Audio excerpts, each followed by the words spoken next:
Desde já quero agradecer a você que está aqui, não é? Apesar de você estar no melhor lugar do mundo, você também que nos assiste, aqui é a casa de Deus, ok? Que Deus abençoe sua vida, que Deus tenha uma mensagem para o seu coração nesta noite. Antes de nós iniciarmos, propriamente dito, nosso sermão de hoje, gostaria que você abrisse a sua Bíblia em Mateus capítulo 24, mantenha aberta e nós vamos orar ao nosso Deus. Mateus 24, nós vamos nos ater ali nos versos 37, 38 e 39. Abra sua Bíblia, abriu Mateus 24, 37.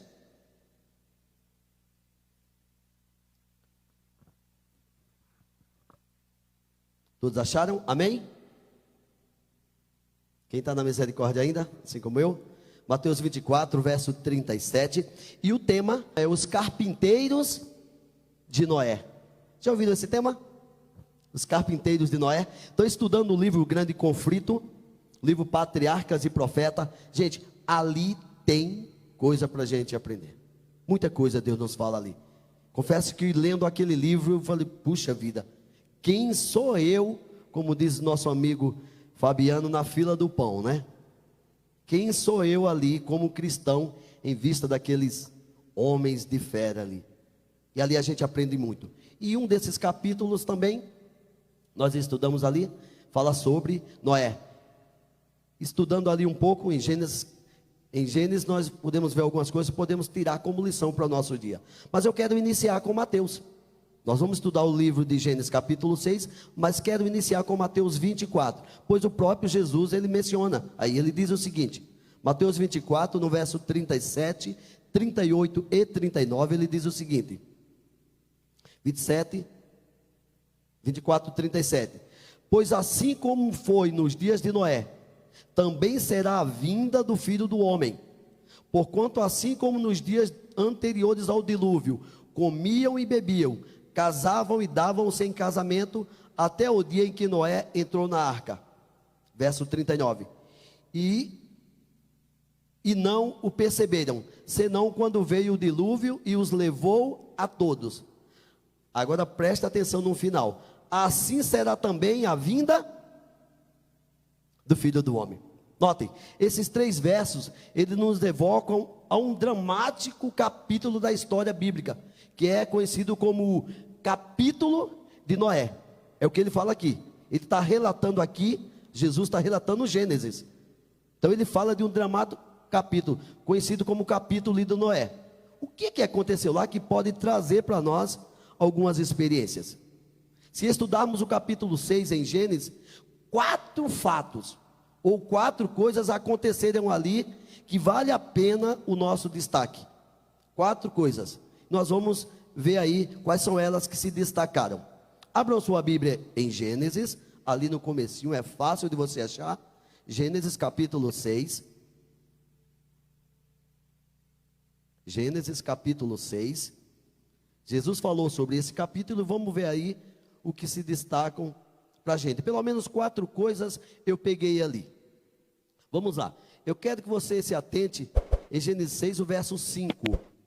Gênesis 6, verso 5, diz o seguinte na minha Bíblia: viu o Senhor que a maldade do homem se havia multiplicado na terra, e que era continuamente mal todo o desígnio do seu coração.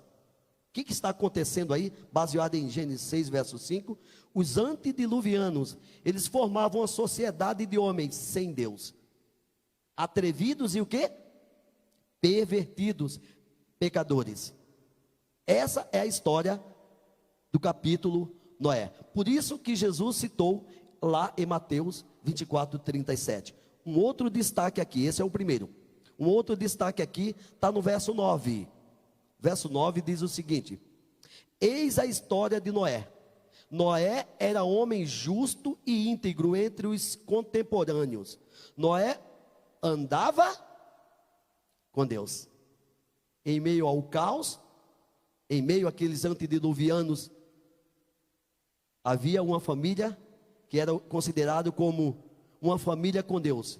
Noé e seus filhos, ele era um oásis de fé Um oásis de fé, aí num deserto de incredulidade. Noé e sua família eram um oásis de fé em um deserto de incredulidade. Já imaginaram, em meio a tudo aquilo, uma família permanecia fiel a toda prova ali. Fiel a toda prova. Um outro destaque também ali, em Gênesis capítulo 6. Olha o verso 14. O que é que nos diz aí? Gênesis 6, verso 14, diz o seguinte: faze uma arca de tábuas de ciprestes, nela farás compartimento, e a calafetarás com betume por dentro e por fora. Ali nós vimos um homem trabalhando, uma arca em construção, o primeiro e maior barco flutuante, maior barco salva-vidas do mundo, a arca de Noé. Transformou-se também no maior jardim zoológico flutuante de todos os tempos. O maior barco flutuante. Logo mais se transformou o maior jardim zoológico flutuante de todos os tempos. Já imaginaram a situação? Como coube tudo aquilo, né? Vamos ver também, aí ainda no capítulo 6, o verso 17. Verso 17 diz o seguinte: porque estou para derramar águas em dilúvio sobre a terra, para consumir toda a carne em que há fôlego de vida debaixo dos céus. Tudo o que há na terra perecerá. Notaram o que acontece aí? No verso 17, um dilúvio universal para ser a sepultura líquida de uma sociedade completamente sem Deus. Deus manda água. Nós vamos ali no espírito de profecia, meus queridos. Lá é dito que a água, ela não vem só de cima não, viu? De baixo também. A água surgia de quanto com jatos enormes. Os jatos arremessavam pedras, meus queridos. Pedras grandes, grandes. Quando elas vinham de baixo, arremessavam pedras grandes. Não tinha como escapar. Se tornou ali a sepultura líquida de uma sociedade sem Deus. Surge então agora, apresentamos 4 fatos aqui que se destacaram. Eu quero sugerir mais um. Quero sugerir então o 5º fato. E esse é o tema do nosso sermão. Eu estava só na introdução, como dizia um pastor nosso. Surge aí o 5º fato. Os carpinteiros de Noé. Estudando o assunto, me veio na mente uma pergunta: e os construtores da arca? Os carpinteiros de Noé. Afinal de contas, Noé não trabalhou sozinho, certo? Sozinho. E foram muita gente a construir. Você nunca se perguntou sobre isso? Para onde foram aqueles homens? Para onde foram os carpinteiros de Noé? Aqueles construtores da arca. Noé não trabalhou sozinho. O que terá acontecido de notável com os carpinteiros de Noé? Com aqueles homens que, em primeiro lugar, ouviram os sermões de Noé. Afinal de contas, foi a mais longa série bíblica que já houve na face da terra. Foi a mais longa série evangelística da face da terra. Aqueles homens ouviram tudo aquilo. Foram 120 anos pregando. 120 anos. Se você for analisar ali, como foi dito ontem, o Sermão do Monte, ele vai ali do capítulo 5, 6 e 7. Já vi séries evangelísticas como Mark Fillen, mas essa foi uma série evangelística que foi considerada a maior de toda a história. 120 anos pregando para aqueles carpinteiros, meus queridos. Eles não poderiam dizer em momento algum: eu não estava preparado. Dá para se preparar em 120 anos, Rodrigo? Dá. Mas o que aconteceram com ele? Vamos continuar. Apesar de conta, né? Eles levaram todo esse tempo. 120 anos ali. Afinal, Noé não construiu a arca sozinho, nós já vimos. E eles levaram esse tempo aí para ouvir a mensagem evangelística de Noé. O que dizer daqueles também que receberam estudos bíblicos de Noé? Não foi só de evangelista, só a série. Eles ouviram também estudos bíblicos do Noé. E eles também construíram a arca de Noé. Mas o que aconteceu com eles? Aí em Gênesis, vá um pouquinho para frente, Gênesis 8, verso 15. Nós vamos ver as pessoas aqui salvas no dilúvio. Gênesis 8, verso 15. Diz o seguinte. Acharam? Então disse Deus a Noé. Verso 15. Então disse Deus a Noé: sai da arca e contigo tua mulher e teus filhos, e as mulheres de teus filhos. Aqui estão as pessoas salvas do dilúvio: Noé, sua esposa, seus 3 filhos e suas noras. Cadê os carpinteiros? Cadê os construtores da arca? Aqueles não aparecem. Em outras palavras, pereceram. Isso quer dizer que os carpinteiros de Noé, aqueles que ouviram da salvação, tiveram tempo para isso, 120 anos, ouviram da salvação, pensaram na salvação, e isso por um certo ponto é positivo, pois Ellen White diz que nós devemos pensar na salvação, devemos pensar no sacrifício de Jesus, pelo menos 1 hora por dia. Esses homens tiveram oportunidade de pensar, ouviram da salvação, pensaram na salvação, ocuparam-se da salvação, como no caso aqui, a arca. Mas o que aconteceu com eles? Se perderam.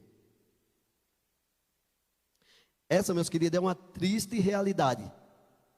Mas a mais triste ainda é saber que em pleno século 21 a história se repete. A história se repete. Lá em Mateus 24, 37, nesses 3 versos, nos afirmam que as 2 coisas básicas que produziram o capítulo Noé aí, repetição, né?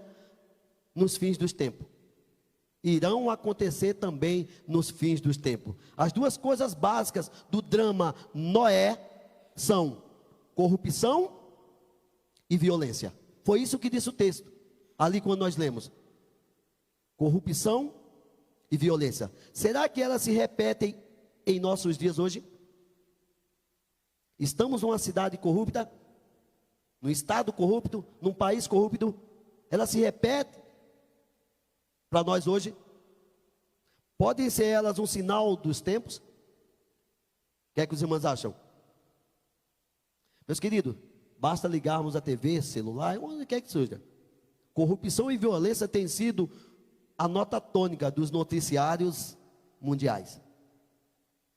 Qualquer notícia que você vê por aí está voltada para corrupção e violência. O denominador comum da realidade mundial é corrupção e violência. Mateus tem razão. A história de Noé se repete perfeitamente nos nossos dias. Sendo assim, cabe a mesma pergunta que eu fiz no final. E os carpinteiros de Noé? Eles também existem em nossos dias? O que é que vocês acham? Existem dentro da igreja adventista do 7º dia? Os carpinteiros de Noé? Existem lá fora? Existem no nosso mundo? Ainda hoje existem os carpinteiros de Noé? O que é que os irmãos acham? A Pena Inspirada, eu peguei aqui em Testemunho Seleto, gosto muito desse livro.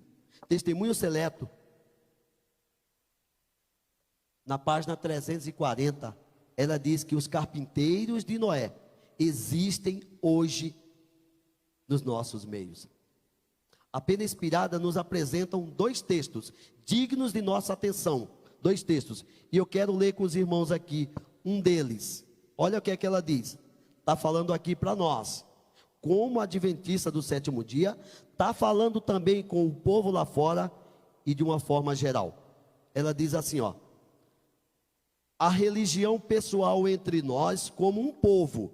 Não está falando aqui diretamente como igreja, a igreja adventista do sétimo dia. Apesar de conta, eu sei, você sabe, nós sabemos que a igreja adventista do sétimo dia é a menina dos olhos de Deus e a daquele que ia tocar. E eu amo essa igreja. Aqui ele está falando de pessoas, individualmente. Ela diz que muitos desses são os carpinteiros de Noé. Olha o que é que ela diz. A religião pessoal entre nós, como um povo, acha-se em baixo nível. Ela continua. Há muita, mas muita religião de boca. Mas algo mais profundo e mais sólido precisa ser introduzido em nossa religião, ou em nossa religiosidade. Notaram? Religião experimental é a necessidade presente, meus queridos. Muitos sim, um grande número, tem um conhecimento teórico da verdade, mas jamais seriam renovados pela graça e pelo poder divino. É triste pensar assim, né? Esses, do qual ela fala aqui, que precisam dessa renovação, consideram como os construtores de Noé, eles pensam na ira de Deus, mas não se esforçam para dela escapar. Pensam muito na ira de Deus, assim como os antediluvianos estavam trabalhando ali, sabia que a ira de Deus iria acontecer através do dilúvio, mas não fizeram nada para escapar dela. Assim também, os construtores de arca dos nossos dias pensam também na ira de Deus, mas nada fazem para escapar dela. Pensam no céu, mas não se sacrificam para alcançá-lo. Pensar é o suficiente? Não. Nós precisamos pensar, mas precisamos também agir. Aprovam as coisas excelentes, mas seguem caminhos totalmente proibidos. Conhecem o remédio para o pecado, mas não querem usá-lo. Isso é triste. São esses que são considerados construtores de arca dos últimos dias. Certa vez eu falei aqui, dando estudo bíblico para um rapaz, há muito tempo atrás, baseado no que nós estamos falando. Pessoas que conhecem o caminho, mas não querem seguir. Conhecem o remédio, mas não querem usar. Estava dando estudo para um rapaz, e eu apresentei sobre Satanás, né? O originador do mal. Depois ficou aquela confusão na mente dele. Gente, esse mundo agora está repleto, né? Repleto de inimigo, o que vai ser de nós? Depois apresentei Jesus como remédio para o pecado. Só que eu falei para ele, esse vai ser o próximo estudo. Eu apresentei o problema. Satanás e seus anjos estão aqui, estão a nos rodear. Mas no próximo estudo eu vou apresentar o remédio para o pecado. Talvez o Fábio até lembre disso, mas ele disse também, então existe um remédio para o pecado? Eu falei, existe, nós não estamos sozinhos. O próximo estudo eu vou te apresentar, que era a salvação em Cristo. Ele falou, dá uns 5 litros desse remédio. Eu falei, infelizmente esse remédio não pode ser vendido. Venha no próximo estudo e eu vou te apresentar o remédio para o pecado. Eu pergunto, ele foi? Ele veio? Não. Muitos desses considerados reconhecem o remédio para o pecado, mas não querem usar. Queridos irmãos, se é verdade que o que acabamos de ouvir, os carpinteiros de Noé ainda existem entre nós. Talvez você possa, Tony, eu acho que só existe lá fora. Por incrível que pareça, irmãos, existe dentro da igreja adventista do sétimo dia. Existe. Não quero aqui entrar nesse detalhe, que não é minha área. Mas tem alguns livros aí, que diz que pastores irão se perder. muitos dos pastores também, muitos deles, não é só membro não, pastores que estiveram aqui, que pregaram, que batizaram, fizeram santa ceia, mas o único objetivo dele era o quê? Dinheiro. Só estavam aqui por dinheiro. Quando o fogo descer, vão ser consumidos também, junto com aqueles que não se prepararam. Até pastores. O que dizer de nós membros então? Se alguns deles irão se perder, o que dizer de nós? Os relatos dizem que existem carpinteiros também, pessoas que estão aqui, talvez na igreja adventista, lá fora em qualquer igreja, quem sabe aqui no nosso meio, meus queridos. É com tristeza dizer, talvez eu possa ser um desse. Ou você acredita piamente que nós temos aqui 122 pessoas, mais ou menos. Cadê a secretária? Você acredita que todos aqui no Guaraciaba irão ser salvos? Eu rogo para que isso aconteça. Eu quero estar entre esses, mas infelizmente, nem todos serão salvos. Baseado no que nós estamos estudando, são carpinteiros. Assim como os pastores, quem sabe estão aqui por quê? Eu não tenho nada que fazer em casa. Vou lá curtir com os amigos, bater um papo legal na saída. Já imaginaram? Estava lendo um livro, eu nem ia pregar sobre esse sermão, né? Ia pegar outra coisa. Estava lendo num livro, Ellen White diz que quando o fogo, antes do fogo descer, antes dos ímpios serem destruídos, diz que haverão pastores sendo arrastados. Rodrigo já pegou algumas vezes sobre isso aqui. O Espírito de Profecia nos diz, pastores serão arrastados ali, ó. Vocês me enganaram, é lógico, não está falando dos pastores adventistas, mas muitos aí fora, que pregaram a mentira, serão arrastados ali. Será um massacre entre eles. Vão estar chorando aquelas pessoas, correndo para o povo do sábado, pedindo informação, mas a porta da graça já está fechada. Eles vão estar tristes daquilo. Mas o que destacou mais nessa leitura, Ellen White deixa claro, foram os carpinteiros de Noé, os construtores de arca, aqueles que viveram aqui, ouviram nossos hinos, quem sabe foram líderes, participaram aqui na frente, guardaram o sábado, doaram o dízimo, conviveram, estavam próximos da salvação, mas não permaneceram. Diz que o maior choro virão dessas pessoas. Estavam na igreja certa, mas não passavam de carpinteiros de Noé, construtores de arcas. Não abraçaram essa fé até o fim. É triste, irmãos, é triste ouvir, mas aqui dentro pode ter carpinteiros de Noé.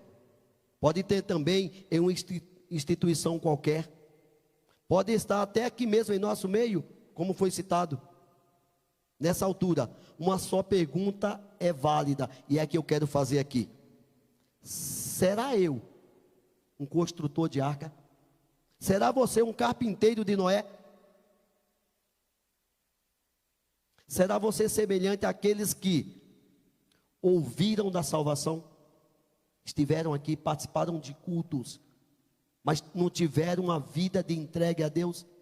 Talvez só aqui, na sua casa, no trabalho, na faculdade, onde quer que você esteja, você foi um representante de Deus? Ouviram da salvação, pensaram na salvação, ocuparam-se da salvação, mas assim como aqueles, quando veio o dilúvio, se perderão? Que resposta você dará nesta hora para o Senhor?